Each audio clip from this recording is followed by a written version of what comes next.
Di sini saya akan menjelaskan apa itu ethic of care. Jadi suatu tindakan dianggap etis jika kita melakukannya untuk orang yang hubungannya paling dominan dengan kita dan juga orang yang rentan dan bergantung dalam jangkauan kita pada saat itu, serta dilandasi oleh kepedulian dan rasa benar-benar ingin meringankan beban orang tersebut. Contoh dari ethic of care yaitu ceritanya ada salah satu tokoh yang bernama Budi. Ia adalah anak tunggal dan ia bekerja di salah satu kantor di Jakarta.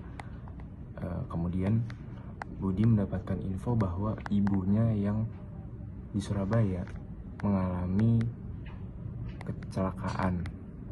Akan tetapi di hari yang sama Budi diberikan arahan oleh atasannya untuk pergi ke Kalimantan dengan tujuan untuk mengawasi proyek kantornya. Akan tetapi Budi memilih untuk pergi ke Surabaya untuk mengurus dan merawat ibunya yang sedang sakit dibanding pergi ke Kalimantan. Nah, tindakan yang dilakukan oleh Budi ini dianggap etis karena hubungan Budi dengan ibunya itu lebih dekat dibanding hubungan Budi dengan atasannya. Saya di sini akan menjelaskan mengenai ethical action. Apa sih ethical action itu? Ethical action is when a person who has the potential, the possibility to act unfairly, but they put that possibility aside and looks for a fair system or way to avoid injustice. Secara simpel, ethical action memiliki arti ketika seseorang memiliki kesempatan untuk berperilaku secara tidak adil, namun ia memutuskan untuk melakukan hal yang adil. Nah, dalam ethical action, ada satu tokoh bernama John Rawls, berkelahiran dari tahun 1921 sampai dengan 2002. Nah, John Rawls ini memiliki prinsip bahwa keadilan muncul dari keputusan yang dapat diterima oleh semua pihak, di balik tabir ketidaktahuan. Seperti contoh, saya sedang bepergian dengan 3 teman saya, dan di sekeliling kita tidak ada tempat makan atau restoran, namun kita semua sedang kelaparan, dan saya membawa satu bekal. Saya bisa saja berperilaku untuk makan semua bekalnya untuk kekenyangan saya sendiri, namun saya memutuskan untuk membagi bekal saya, dan saya membagi-bagi dan saya beri pada teman saya sampai semuanya adil rata mendapat bagian dari bekal saya. Nah, kesimpulannya bahwa bisa saja saya berperilaku egois dan menghabiskan semuanya demi diri saya, tapi saya memilih untuk berperilaku secara adil untuk teman-teman saya. Sekarang saya akan menjelaskan Discourse Ethics. Discourse Ethics memiliki tokoh yang bernama Jürgen Habermas. Lalu Discourse Ethics adalah keputusannya secara rasional, terbuka, dan komunikasinya bisa diakses oleh semuanya. Lalu di Discourse Ethics memiliki 3 karakteristik. Yang pertama ada Universalization Principle, yaitu semua orang bisa berpendapat. Lalu yang kedua ada komunikasi free from distraction, adalah semuanya punya hak untuk menyampaikan argumennya tanpa dimanipulasi atau didominasi.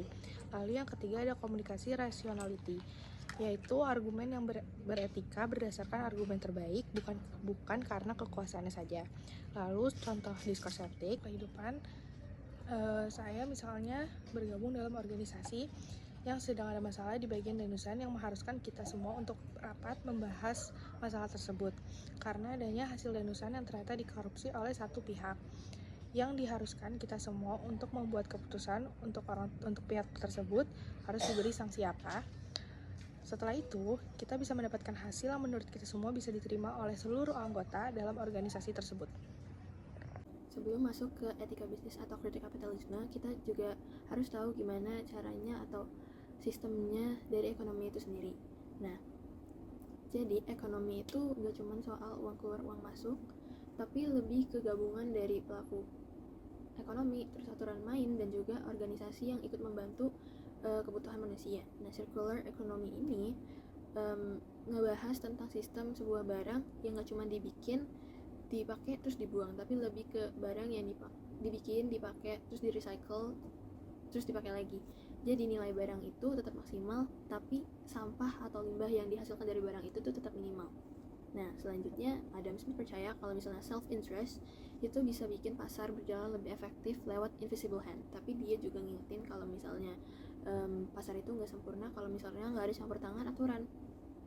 Buktinya, kapitalisme ini sering gagal kalau misalnya ngatur hal kayak public goods dan externalities, dan justru malah ngerugiin masyarakat kalau misalnya nggak ada campur tangan dari aturan atau etika bisnis.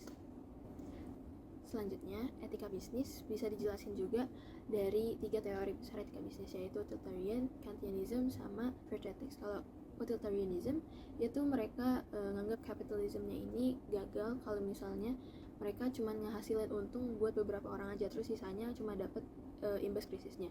Terus kalau Kantianism mereka dianggap gagal juga kalau misalnya cuma pakai manusia sebagai alat produksi mereka.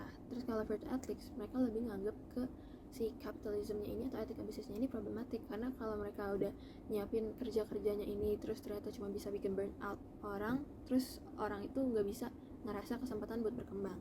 Nah, jadi di abad ke-21 ini tantangannya semakin besar karena adanya eksploitasi buruk di negara berkembang, terus ketimpangan antara perusahaan internasional sama penjual kecil, terus ada kerusakan lingkungan besar-besaran, sama isu keberlanjutan yang bisa berdampak ke generasi yang belum lahir. Nah, jadi singkatnya, kapitalisme ini harus diberi kritik dan juga dibenerin supaya tetap adil, terus beretika, dan juga nggak bikin rusak masyarakat ataupun lingkungannya. Moral responsibility adalah tanggung jawab moral yang harus dipenuhi oleh bisnis atas setiap tindakan, keputusan, dan dampaknya terhadap orang lain, lingkungan, serta masyarakat.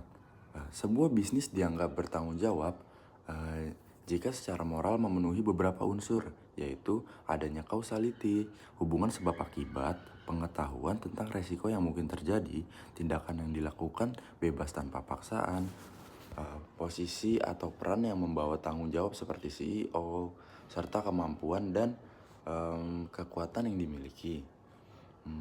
Di mana semakin besar power perusahaan, maka semakin besar pula tanggung jawab moralnya. Setiap bisnis juga memiliki business spesifik, keselamatan produk, keamanan data, dampak lingkungan, serta dampak global dan masa depan. Untuk menilai sejauh mana sebuah bisnis menjalankan tanggung jawab moralnya, terdapat 2 metode, yaitu ELSA, yaitu Ethical Life Cycle Assessment, yang menilai dampak etis produk dari tahap awal hingga akhir, serta Ethical Stakeholder Analysis, yang menentukan tanggung jawab terhadap stakeholder berdasarkan prinsip etika, seperti hak moral dan kepedulian. Dalam konteks yang lebih luas, terdapat perbedaan antara corporate responsibility yang mencakup aspek ekonomi, hukum, etika, dan sosial. Sementara CSR itu lebih berfokus pada kegiatan sosial dan lingkungan. Dengan menjalankan corporate responsibility secara tepat, perusahaan dapat membangun hubungan yang baik dengan stakeholder, mengurangi resiko, dan mendorong inovasi, dan juga meningkatkan reputasi perusahaan serta memperkuat daya saing jangka panjang perusahaan tersebut.